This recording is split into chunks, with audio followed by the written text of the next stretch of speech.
Assalamualaikum warahmatullahi wabarakatuh. May mga kababayan po tayong OFW, kababayan po nating OFW na humihingi po ng tulong.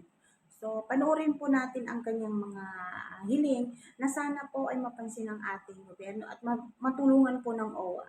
Panoorin po natin. Sa akin, at saka ayoko na. Tulungan niyo po ako.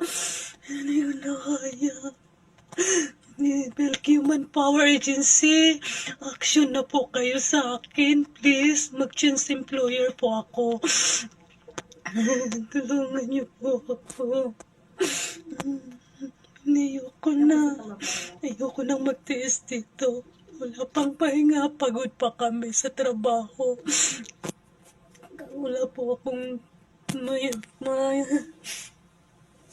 maayos na tulog at pahinga.